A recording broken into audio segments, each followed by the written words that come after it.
For 20 years, he searched the world for his missing child, only to find her pouring him coffee in a storm. He had every luxury money could buy, every conceivable comfort at his fingertips. Yet for 2 decades, every single sunrise tasted like ash in his mouth, a bitter reminder of the emptiness that wealth couldn't fill. This wasn't some grand orchestrated event. It was just a random Tuesday night. A storm raged outside, forcing a detour down a forgotten highway. And there, in the dim glow of a neon sign, a simple cup of lukewarm coffee placed gently by a tired waitress would somehow hand him back the only treasure that had ever truly mattered. You absolutely have to stay with us until the very end, because the moment his eyes land on that tiny heart-shaped birthmark on her wrist, your own pulse, it's going to skip a beat just like his did. Is Richard Sterling. The name itself practically hummed with power and prestige. He built a telecom empire before he even hit 30, an almost mythical ascent that saw him become a billionaire by 35. He commanded boardrooms, influenced global markets, and his name was synonymous with ruthless innovation. But just 2 months after reaching that pinnacle, his world imploded. He lost the only person who truly mattered, the one soul who saw past the power suits and the private jets, his 5-year-old daughter, Amelia. It happened in a blink, a cruel twist of fate that haunted his every waking moment and invaded his dreams. Amelia, all bright eyes and boundless energy, had darted outside, chasing a vibrant red balloon that had slipped from her tiny grasp. Her mom was at the cashier paying for groceries, just a moment's distraction. By the time the receipt printed a mere second later, the vast, unforgiving expanse of the parking lot had swallowed her whole. Vanished, just like that. The next 20 years were a blur of frantic, desperate searching. The police were called, of course, their initial optimism quickly fading into grim resignation. Private investigators, the best money could buy, followed every whisper, every phantom lead. Dogs, their keen noses to the ground, tracked scents that dissolved into nothingness. Drones soared over forests and fields, their cameras scanning, always scanning for a sign. There were even ransom demands, cruel hoaxes that ripped open old wounds and led absolutely nowhere. 20 years of dead ends, 20 years of agonizing silence. Richard, the man who could move mountains in the business world, found himself utterly helpless against the silence. He kept Amelia's bedroom untouched, a frozen shrine to a life abruptly halted. The pink duvet remained fluffed as if she'd just stepped out for a moment. Her nightlight, a little ceramic bunny, burned faithfully every single night, casting a soft, hopeful glow into the pervasive darkness of his grief. Colleagues whispered that he could read a balance sheet in his sleep, dissecting complex financial data with uncanny precision. But the truth was, Richard hadn't truly slept since the night she vanished. Not deeply, not peacefully, not without the gnawing ache of her absence. He threw money at every children's foundation imaginable, a desperate, almost superstitious act of penance and hope. He funded cutting-edge facial recognition startups, pouring millions into technology he prayed would one day deliver her image back to him.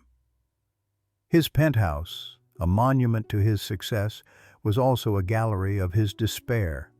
Every wall was adorned with age progression sketches meticulously updated year after year, staring back at him with Amelia's eyes growing older, changing yet always just out of reach. His friends, well-meaning but ultimately clueless about the depth of his pain, occasionally tried to set him up to coax him back into the world of dating. He'd try sometimes out of a sense of obligation. But invariably, mid-dinner, he'd excuse himself, a sudden cold dread washing over him.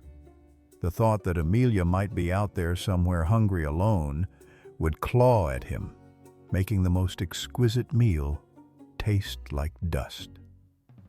Forbes magazine might have crowned him the richest man alive, a titan of industry.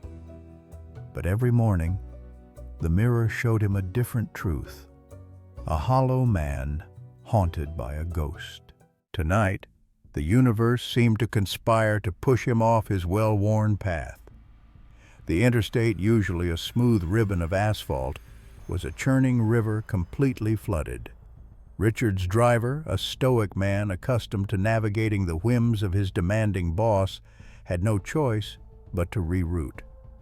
They veered off the main highway, plunging into the inky blackness of a forgotten truck stop town, a place that time seemed to have overlooked. The only sign of life, a beacon in the deluge, was a buzzing red neon "open" sign flickering defiantly above the entrance to Mabel's 24-hour diner. Richard stepped out of the climate-controlled luxury of his armored sedan and into the raw, unforgiving assault of the storm.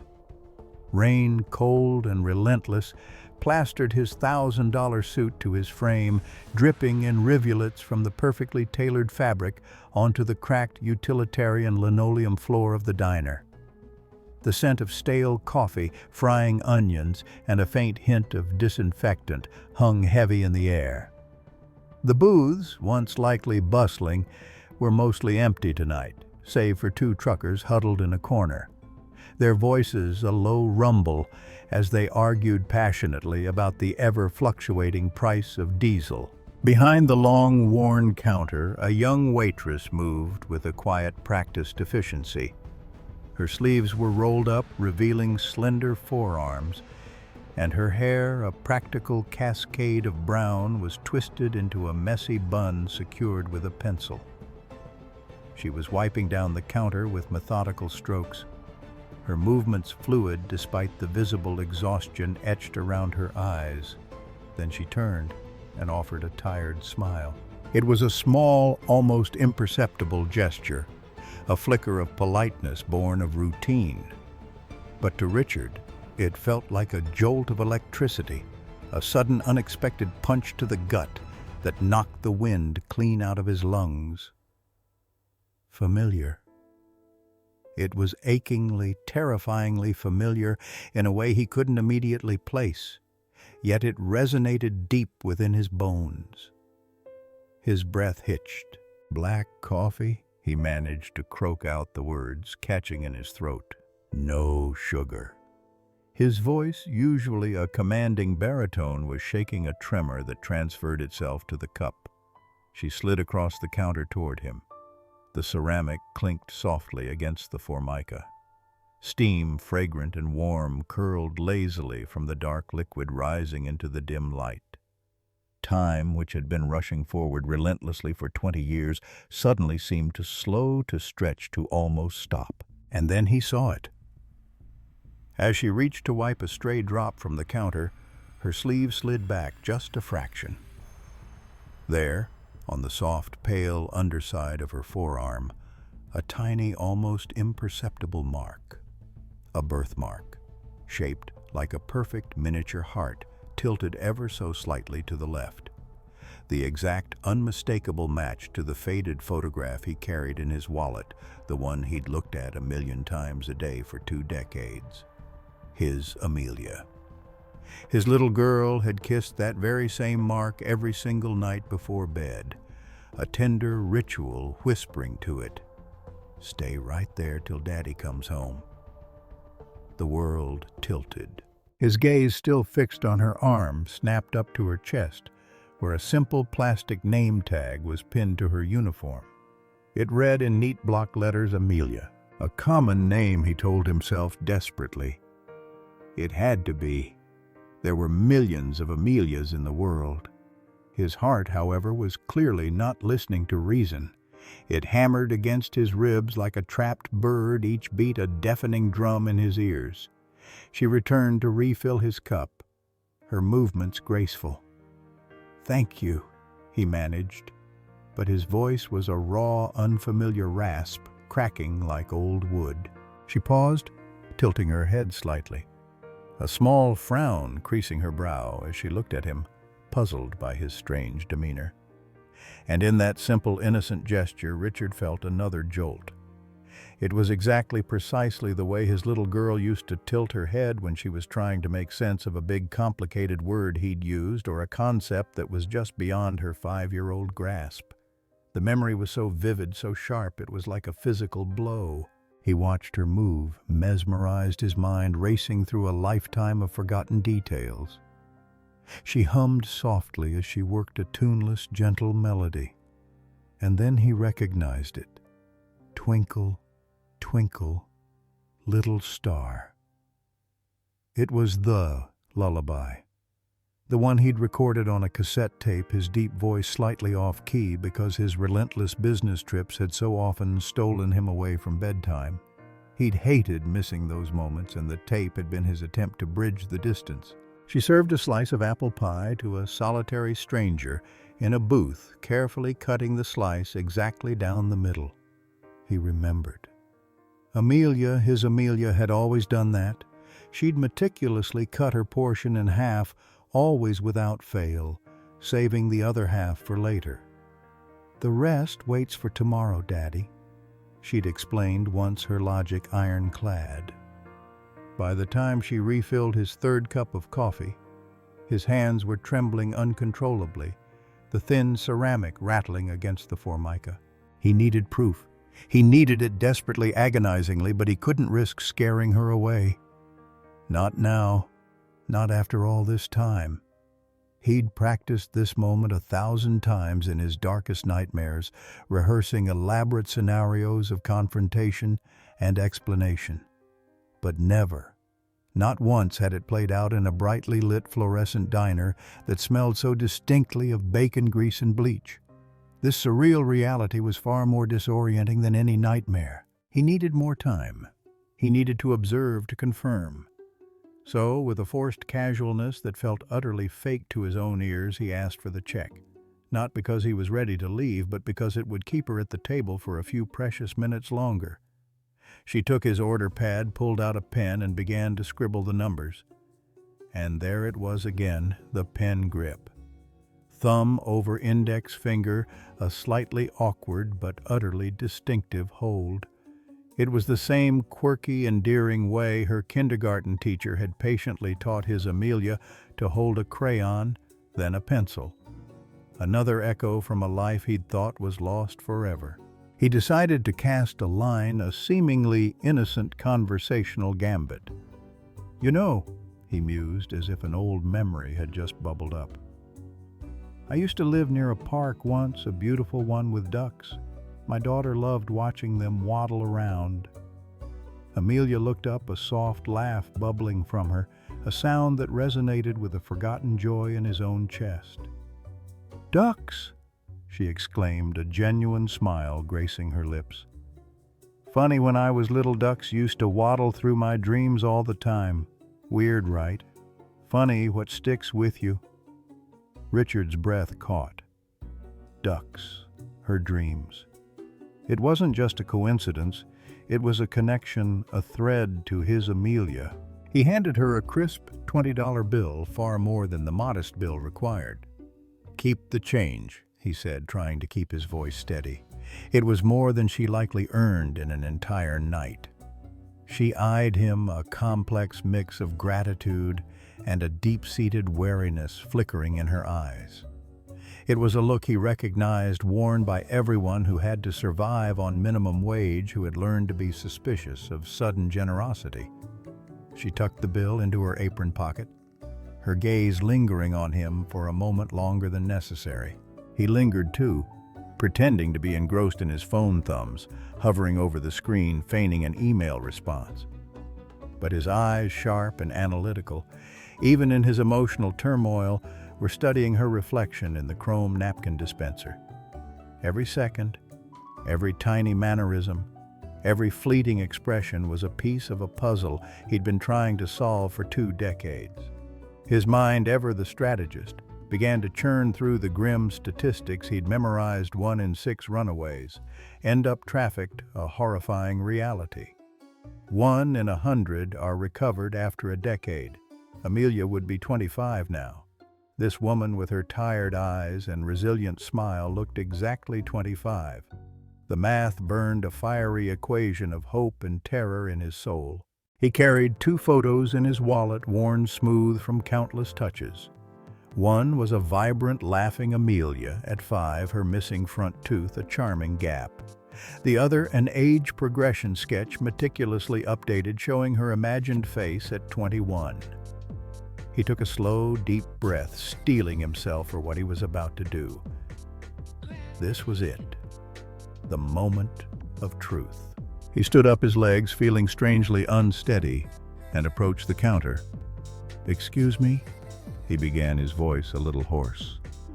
"I'm so sorry to bother you, but may I ask, did you grow up around here?" She looked up, a slight frown of curiosity on her face. She shrugged, a common gesture of indifference. "Not really," she replied, her voice soft. "I bounced around foster homes for a while. Don't really remember anything before I was like 8. That's when a woman named Claire adopted me." Her eyes softened slightly at the mention of the name. She was amazing. She said I'd been left at a fire station with nothing but a little backpack and a note. Just 2 words, really. "Her name is Amelia, please love her."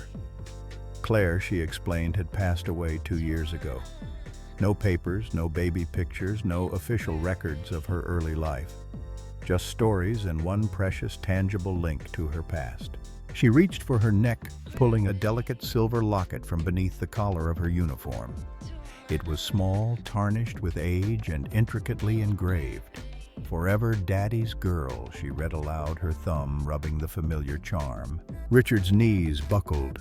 The diner, the flickering neon, the smell of bacon. It all spun. His vision tunneled, narrowing to just that locket dangling from her fingers. It was the gift. The one he'd slipped into her tiny palm the morning she disappeared, a custom engraving, a secret message hidden inside the clasp meant only for her. He'd never told anyone about that engraving. The world went silent, then exploded with a deafening roar. His voice, when it came, was a mere whisper, trembling uncontrollably. He fumbled in his wallet, pulling out the age progression sketch.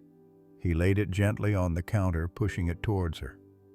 "This," he choked out, pointing to the drawing, "this is my daughter. She vanished when she was 5. You look exactly like her.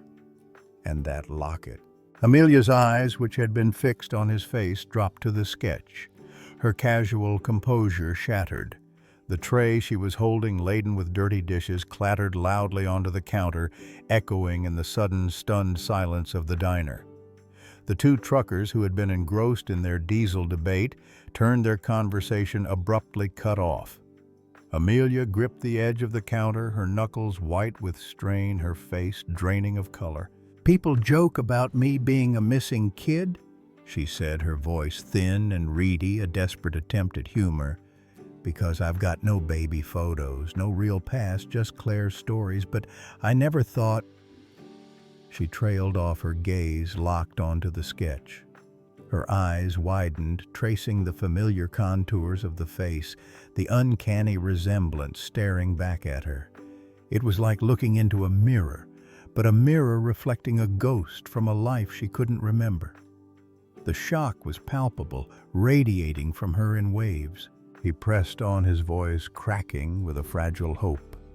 "And the birthmark," he insisted, pointing a trembling finger to the small heart-shaped mark on her forearm. She had this exact mark, a tilted heart. Amelia looked down at her arm, then back at him, a dawning horror and wonder in her eyes. I always thought it was just a coffee stain," she whispered, her voice barely audible above the drumming rain outside. "I tried washing it off 1,000,000 times." Silence stretched thick and heavy like the gravy special simmering on the stove. The only sounds were the incessant drumming of the rain against the roof and the low, persistent buzz of the neon sign. Heartbeats as hers, perhaps even the truckers, seemed to echo louder than the tinny kitchen radio, which had mercifully fallen silent. The air crackled with an unspoken truth, a revelation so profound it felt like the world itself had stopped spinning. Her initial shock slowly morphed into a guarded skepticism, a lifetime of hard-won caution rising to the surface. "Proof!" She finally managed, her voice still shaky but firm. "I need proof. This is insane." Richard understood. He knew that look, the wary eyes of someone who had learned the hard way, that promises were often empty, that people always wanted something. "A DNA test," he offered immediately, his voice regaining a fraction of its usual authority. "My lab. It's state-of-the-art. Results in 24 hours, maybe less. My expense, of course. Absolutely no strings attached. You can keep working, no publicity, nothing changes unless you want it to." She hesitated, her gaze searching his, looking for any hint of deception, any ulterior motive. Her lip, already bitten raw, was now a deeper shade of red.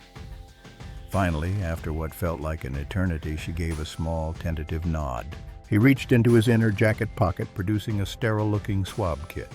He carried one everywhere, a silent, desperate prayer that one day he'd need it.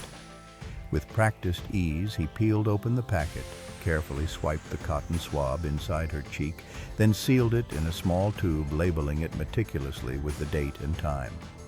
Amelia watched him, her eyes wide, a fascinating mix of raw terror and intense curiosity warring within their depths. He paid for his coffee, then, almost as an afterthought, slid another crisp $100 bill discreetly under the plate.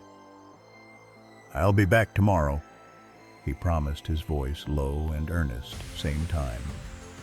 She tucked the money into her apron pocket, her fingers trembling visibly. As he turned to leave, the rain still pouring, the neon sign still buzzing, he paused at the door. He looked back at her, his heart aching with a tenderness he hadn't felt in 2 decades. "I never stopped looking," he said the words, a raw, unfiltered confession, a lifetime of unwavering devotion packed into 4 simple words. The neon sign flickered erratically, casting long, dancing shadows. A clap of thunder rolled, shaking the diner's flimsy structure.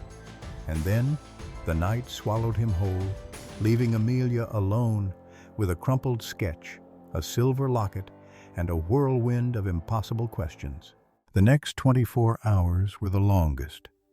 Richard Sterling had ever lived a torturous eternity of waiting.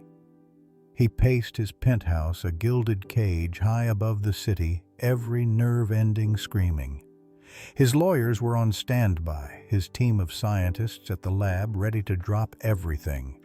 He'd explicitly forbidden champagne or any celebratory drinks. Hope, he knew, was a fickle mistress, and it had betrayed him too many times before. He wouldn't dare tempt fate. His mind replayed every detail of the previous night, an endless loop of sensory information. The glint of the locket, the precise curve of the birthmark, the familiar, slightly tilted angle of her smile. He saw her hesitant nod, her wary eyes, the way she clutched the $100 bill.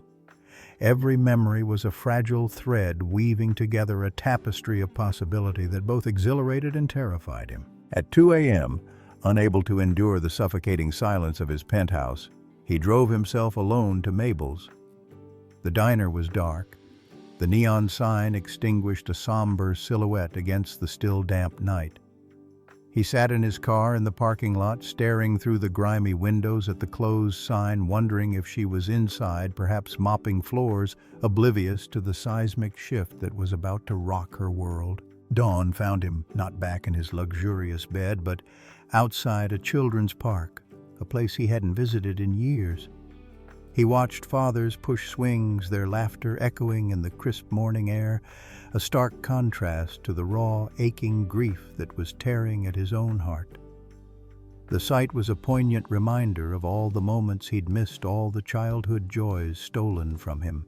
Then at precisely noon, the call came. His phone, clutched in a white-knuckled grip, vibrated a jolt that sent adrenaline coursing through him. He answered, his voice a tight, strained whisper. The lab director, a man of precise scientific language, delivered the results in a calm, measured tone. Probability of paternity. He stated, his voice devoid of emotion, 99.997%. The words hit Richard like a physical blow.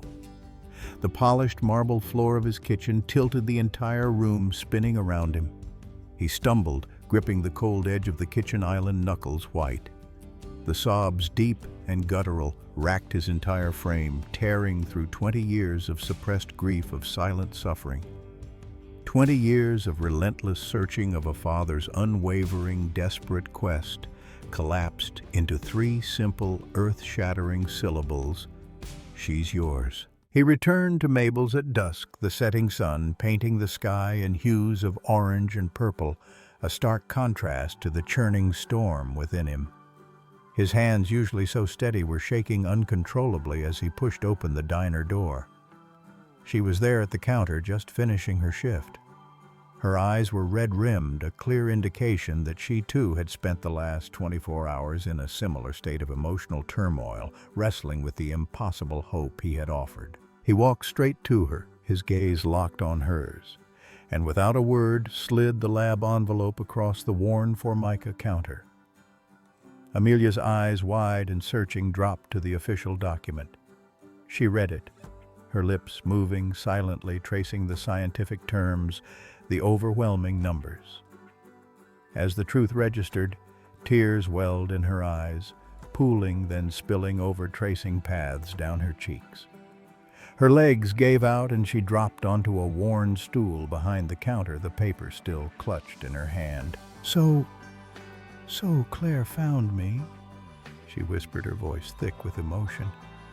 "She raised me, and she never knew who I was, did she? Never knew my real story."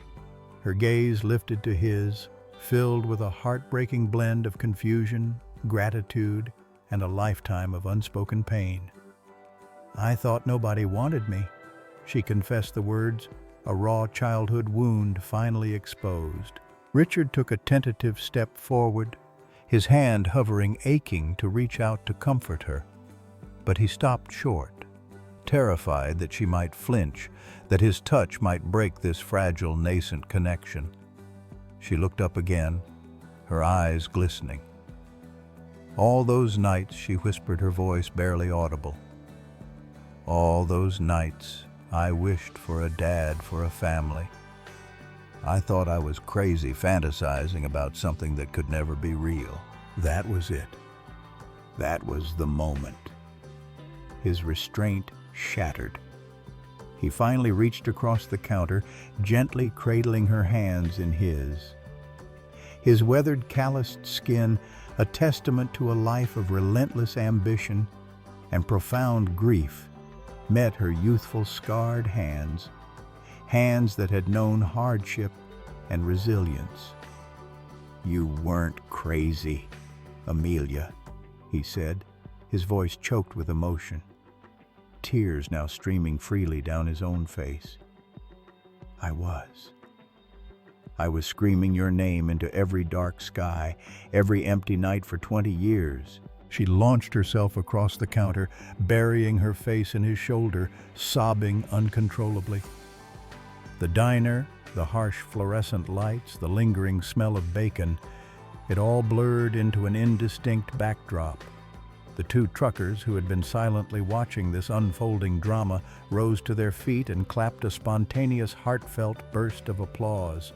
Even the grizzled fry cook, wiping his own tears with a corner of his apron, turned his back to hide his emotion. The silence had finally broken, replaced by the sound of a father and daughter reconnecting 20 years of longing, pouring out in a torrent of tears. The initial euphoria of reunion slowly gave way to a quiet, almost fearful uncertainty. Amelia, despite the overwhelming joy, was scared. She'd spent a lifetime building a fortress of self-reliance, of adapting to whatever life threw at her. Leaving the only life she knew, the familiar rhythm of Mabel's, the modest apartment, felt like stepping off a cliff. Richard, keenly attuned to her hesitation, was patient. He understood. "No pressure, Amelia," he said gently, his voice full of a tenderness she'd never heard. "Absolutely none. If it makes you comfortable, I'll buy this diner. You can keep working here for as long as you want." A small, genuine laugh bubbled from her, the first light-hearted sound he'd heard from her. "No pressure, huh?" she teased, a glimmer of her old self breaking through. "Well, I always wanted Sundays off." It was a joke, a tiny spark of wit, a sign that the real Amelia was starting to emerge. They sat there for hours long after the diner should have closed, talking until the first hints of sunrise painted the windows. They shared stories, tentative at first, then flowing freely. She told him about her favorite cereal as a child, a memory from her life with Claire. He recounted his panic when a balloon, a symbol of their last moments together, flew too high just out of Amelia's reach.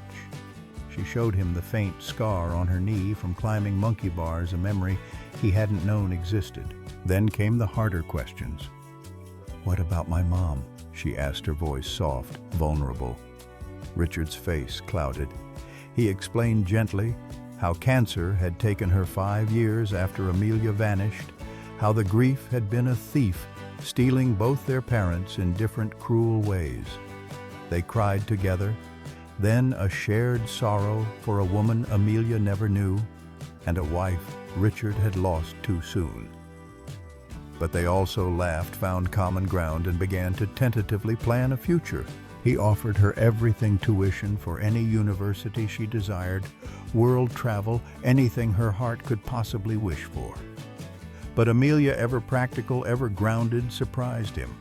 She wanted to keep waitressing part-time at Mabel's. "It keeps me grounded," she explained, a shy smile on her face. "It's home in a way."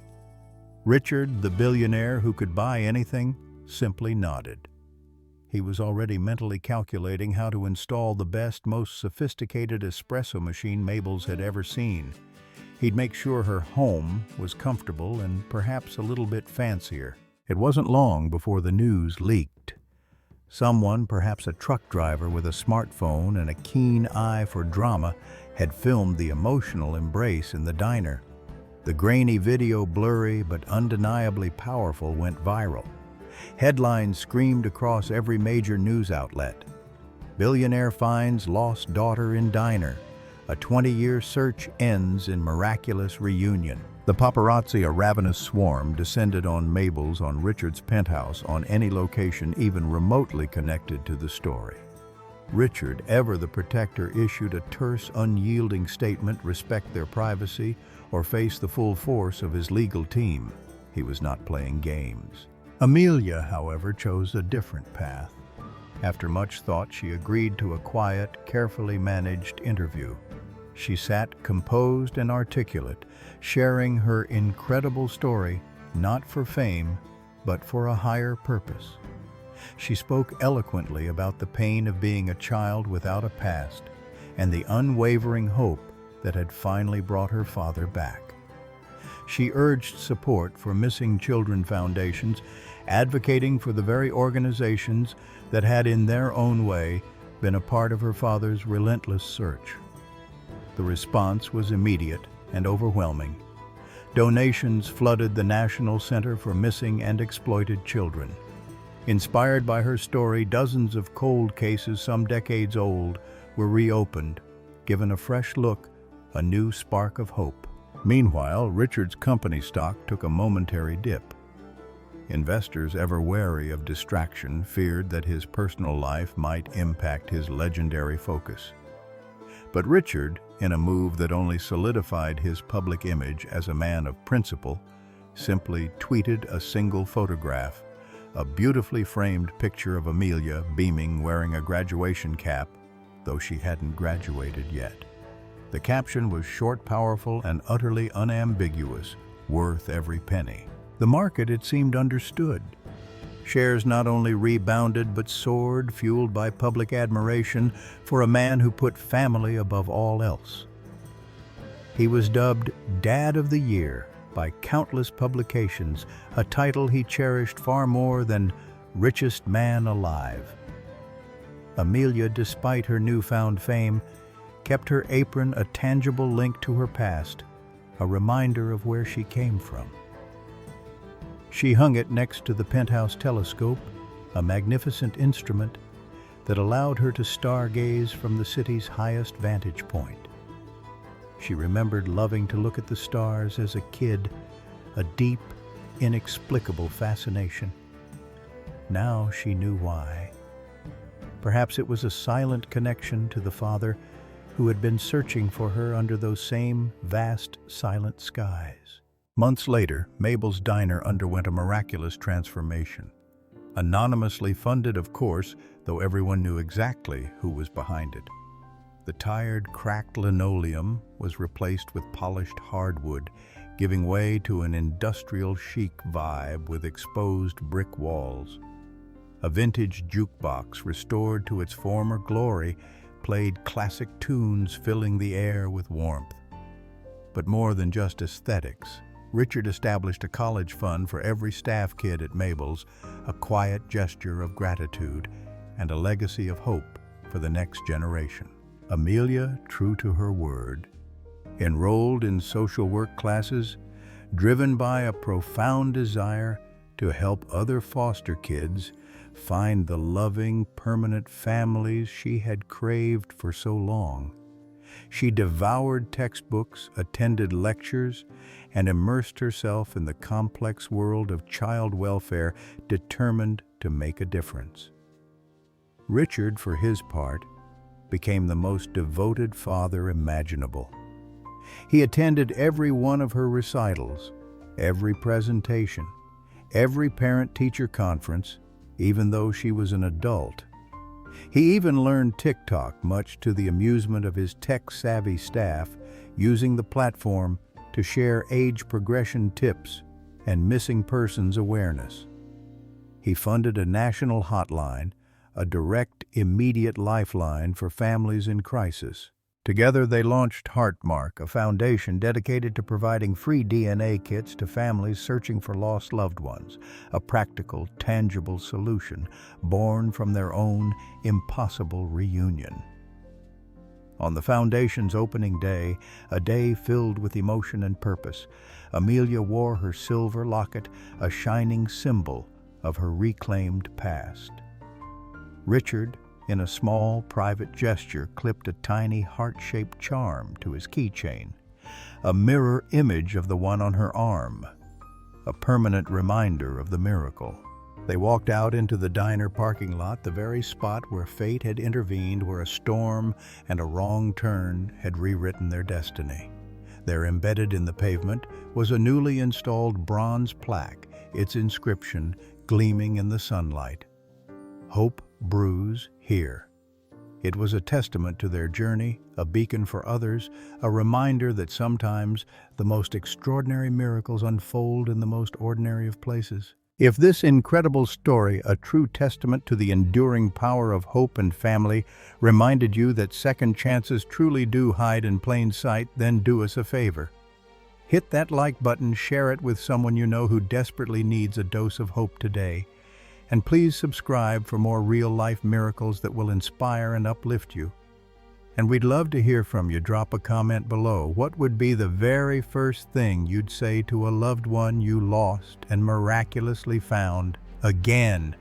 Your story, your words might just be the spark that fuels another search, another reunion, another miracle.